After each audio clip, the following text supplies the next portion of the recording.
It was the summer of 1954, and the heat lay over our small town like a heavy quilt.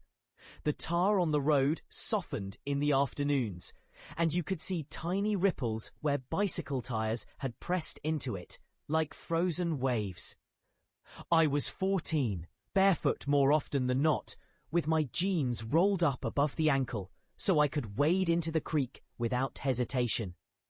That particular day smelled of cut grass and peaches, the kind my mother bought from Mr. Ashwin's stall, their skins velvety and warm from sitting under the sun. The sound of cicadas swelled and faded in the trees, and through their chirring I could just make out the whistle of the 3:15 train, far beyond the fields. Our town sat quiet, except for the occasional bark of a dog or a shout from the schoolyard where younger children played games in the dust. I had decided to walk down to the creek with a book tucked under my arm, though I knew I'd probably only half read it.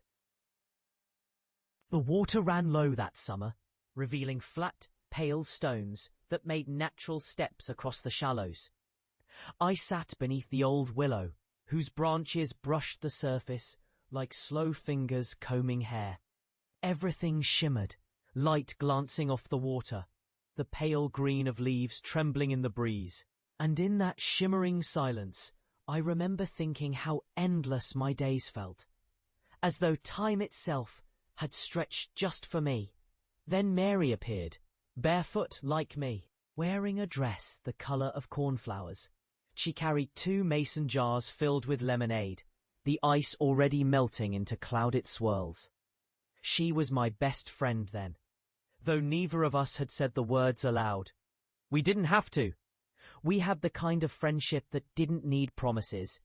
It lived in the way she'd skip her own chores just to find me, in the way she'd hand me the jar without asking if I was thirsty. We lay on our backs in the grass, drinking the lemonade, talking about absolutely nothing, the cats in town, the strange shape of the clouds, whether we'd ever leave our little corner of the world.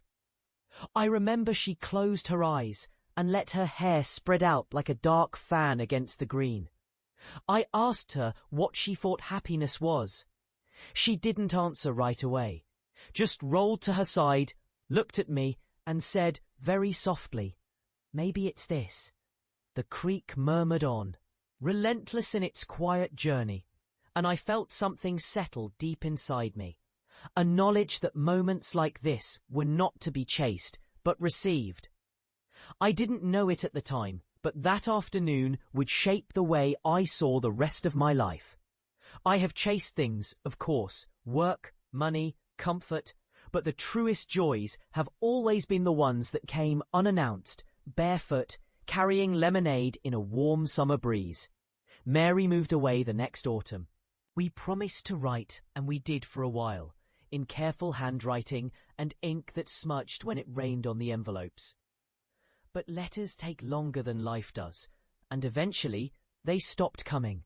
Still, each summer, when the air settles heavy and the grass smells sweet, I think of that afternoon by the creek.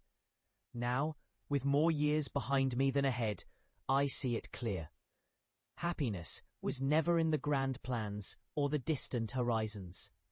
It was there, in the softened tar of our street, in the ice melting in the jar, in the quiet answers of a friend who understood me without needing to say much at all. And I am quietly, fiercely grateful that I learned this young, before too much changed, before too many summers slipped away.